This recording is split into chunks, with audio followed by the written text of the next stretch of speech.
Aslida inson kuchi yetmaydigan haqiqatlar ham bor. Buni nomi taqdir. Bugun biz sizlar bilan orzular ushalmagan taqdir o'yinida omadsizlikka uchragan insonlar haqida gaplashamiz. Bu qanchalik ayanchli bo'lmasin, hayot beshafqat ekanligini tan olish kerak. Ko'rib turganingizdek, biz Toshkentning turistik zonasi, ya'ni Chorsu bozoridamiz. Har kimning o'z maqsadi bo'lganidek, bugungi qahramonimiz Hurmatoy xola ham o'z rizqini shu yerdan topdi. Janjal bo'ldi, ket, ering uyiga bor degan gaplar bo'lgandan keyin keldi. Eng kichkina ukam janjal qildi. Hozir oilangiz bormi, farzandlardan?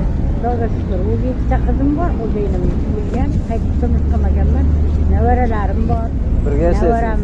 Nevaramni olib katta qilganman, katta qizimni o'g'lini. Ana endi bolani uyladim, ikkita bolasi bor. Domogamni o'tiribdi. Men endi mana tirikchilikka chiqmasam bo'lmaydi. Qizimni nogiron bolasi bor.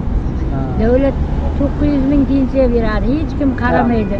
Nechta bloger keldi uyga, nechta mana shu anavlar keldi, boyvachchalar yordam qilaman deb rasmga tushirib, uylarni ko'rib, bolani o'qib ketadi, lekin keyin hech kimda ishsiz anosi bor, yo'q. Foydasi yo'q, ha? Yo'q, biz topshiramiz shuni, shu bolani davlat qarasin, davlat qaramog'ida bo'lsin. U bola o'zi tug'ma bo'lmagan. Detsatka borgan bolani ukol qilib doktorlar gapirmaydigan qilib qo'ygan. Samarqandda.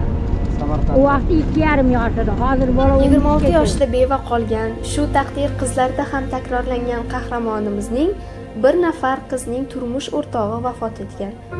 Kuniga 100 ming so'm topgan puliga ham ijara pulini, ham xarajatlarini, shuning bilan birga nogiron nevarasining dori-darmoniga ham yetkazadigan Hurmatoy xola asli Samarqandlik bo'lgan. Eridan beva qolgach, ota uylariga borganlar. Ammo ukalari uy talashib 53 yoshda onaxonni ko'chaga haydagan. Bugunga qadar Hurmatoy xolaning oldiga yirik mansab egalari, jurnalist, blogerlar yordam berish maqsadida borgan. Ammo natija yo'q. Sizdan beri mana shu ishlaysiz? 20 yildan. 20 yil? 2005 kelgandim. Nimaga kelgansiz? O'zi asl sabab. Nima kelaman, hayot shunga majbur qilgan bolam. Kelganman, 26 yoshimda xo'jayinim o'lgan. Ukalarda hammasini eplaganman, uyli joyli qilganman. Hammasi o'zim bilan o'zim bo'lgandan keyin boradigan joy yo'q, ota-onani uyidan xarajatimga ilma amal yetadi bolam. Bugun kartoshka olib ketaman, piyoz olib ketaman. Har kuniga 100 ming, 150 ming pul olib ketaman men shu yerdan. Har kungi xarajatga men shuni eplayman. Pensiya bu to'lovlarga ketadi. 1 million pensiya olaman, to'lovlarga ketadi. Menmi? Yo'q, 26 yoshimda xo'jayinim o'lgan. Men bu yerga 50 yoshimda kelganman, 52 yoshimda kelganman. Qarigan vaqtingiz kelgan ekansiz. Qarigan vaqtim qo'ymadi ukalar. Ketdim. Nevaram xuddi men shunday bordi, ana bolachaday bor edi. Olgan katta qizim o'g'lini olganman. Kelinim kichkina ukamni xotini endi bu nevarasi bilan o'tirsa uyga olib qo'yadi deb janjal qilib keyin chiqib keldimda, keyin hammasi aytdi, Toshkentda Madikor bozor bor, borsa ishlaysiz. Kim bo'lmoqchi bo'lardingiz yoshligingizga? Yoshligimda o'qiyman men, doktor bo'laman dedim. Onamni bronxialni astmasi bor edi, kasal edi.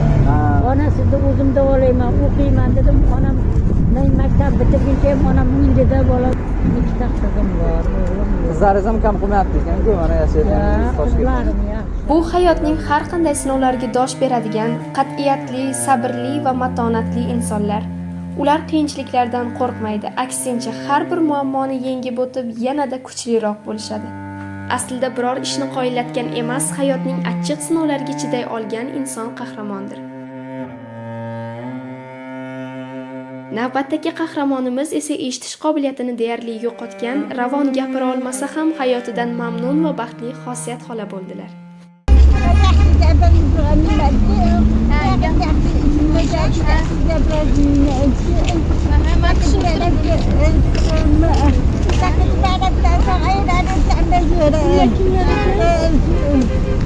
Nechta farzandingiz bor? Ikkita. Hayotingizdan mamnunmisiz? Xursandmisiz? 4ta navarangiz, 2ta o'g'lingiz bor. Hozir bu yerda gul sotayotgan ekansiz. Shu topayotgan pulingiz sizni kunlik xarajatlaringizga yetadimi?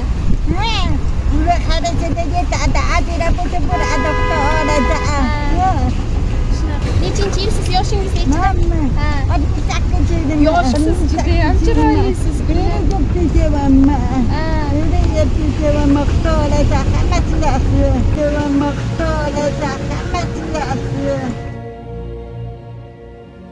Biz ularga yoshlarga nima maslahat berasiz deganimizda men kichkinaligimdan mol, qo'y boqib katta bo'lganman. Sog'ligimdagi muammolar sababli maktabga bormaganman. O'qish yozishni umuman bilmayman.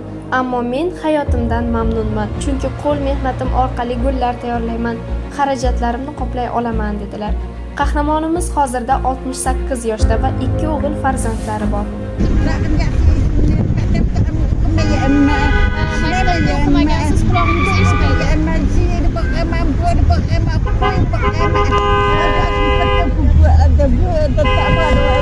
Qo'y boqib, sigir boqib katta bo'lgansiz. Qiynalib, oddiy qishloqni qizidek. O'zingizga sab tayyorlab sotasiz, qo'l ishi bular demak. Chiroyli.